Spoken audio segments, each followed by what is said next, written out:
gun violence and political unrest remain a heartbreaking reality in our country. It's not only tragic because these incidents have become far too common, but also because they reflect decisions or the lack of decisions made by those in power. For years, we've seen leaders treat this issue as political theater instead of addressing it as a true national crisis. The recent events, including the shocking news about Charlie Kirk, have highlighted just how much these failures in leadership have consequences. Tonight, we're going to break down what this means, how the system has fallen short, and how some responses, like the one from Nancy Mace, show just how disconnected certain politicians can be. I'm going to say this. Democrats own what happened today. I am devastated. My kids have called panicking. All the kids of every conservative in the country called panicking. Just because you speak your mind on an issue doesn't mean you get shot.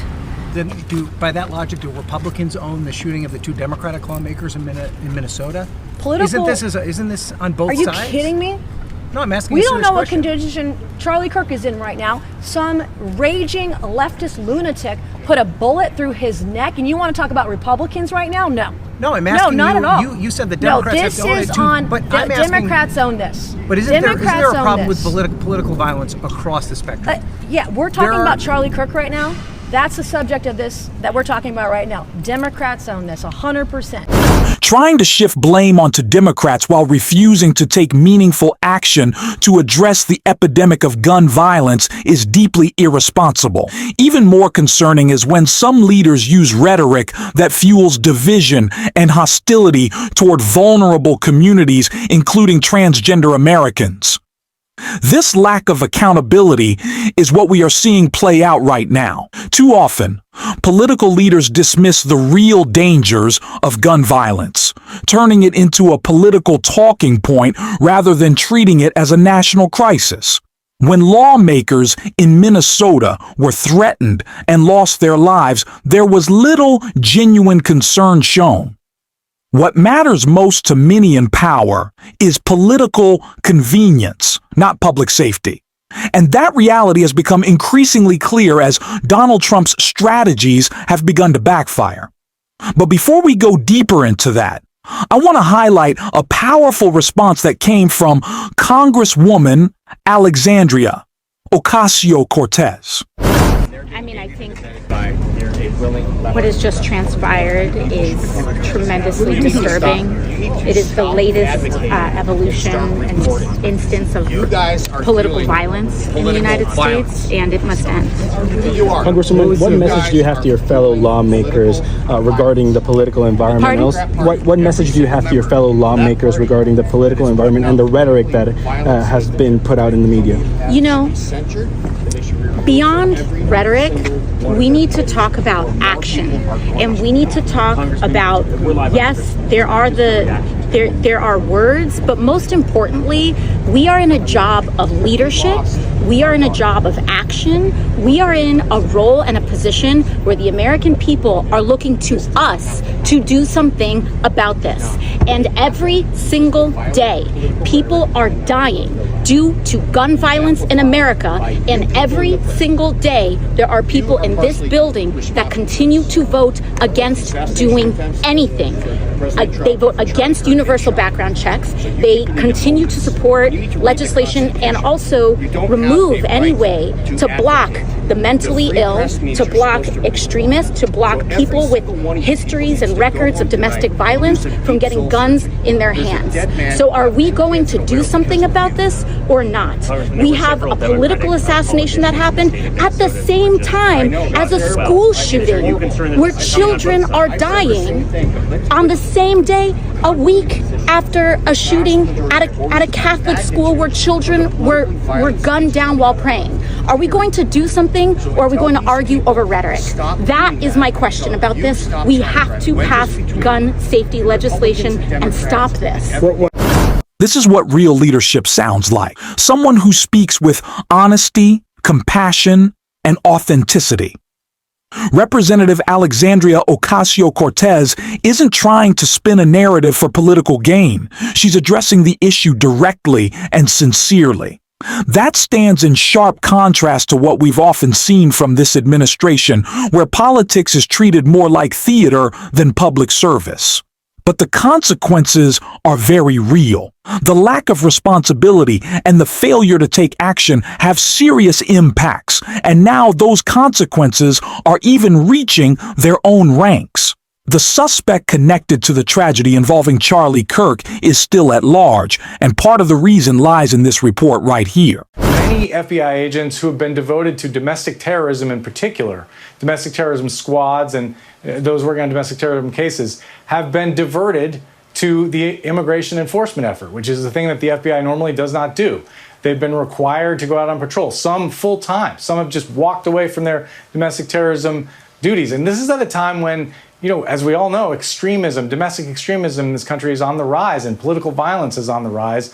The FBI is the agency that we expect to address that, and it's not clear that all the resources that are capable of being brought to bear on this problem are in fact being brought to bear. Donald Trump's approach to leadership has not made our country safer. Instead, it has often relied on instilling fear in marginalized and immigrant communities, using intimidation as a political tool. While he has claimed to be focused on law and order, his actions have too often put entire communities at greater risk. Right now, the suspect connected to the attack on one of his strongest supporters, Charlie Kirk, is still at large.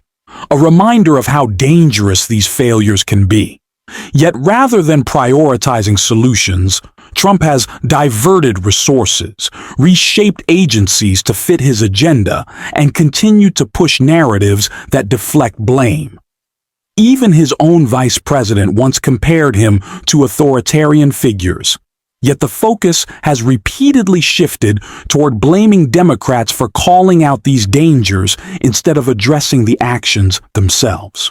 This isn't about genuine public safety.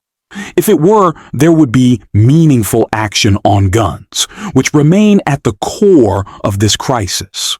What we're seeing instead is a play for power, intimidation, and control. But tonight, there was a different kind of message, one rooted in sincerity and a call for real change.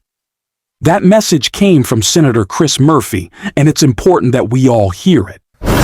Yeah, I mean, the first thing I think about is Charlie Kirk's family, having spent way too much time with the sons and daughters and mothers and fathers of those who have fallen from gun violence. There's just no words to describe what they're going through right now. Nobody should have to live through this horror. But I'm certainly thinking about the quickening pace of political violence in this country.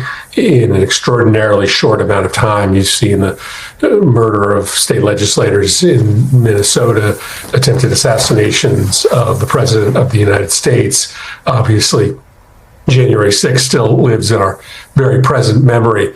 And we've got to have a conversation about how we draw a line here, and we can't afford to argue who's more at risk, the right or the left. The fact of the matter is the shots are being fired at political figures, whether they are Republicans or Democrats. There has been a permissiveness about political violence, and I do think the President of the United States has to answer for the way in which he has created that culture of permissiveness, but there have been elements of the left who have lionized and celebrated violence as well, and this is a moment for everybody to assess where we are and recognize that our entire democratic experiment is going to crumble if people don't believe that they're safe when they express their political views.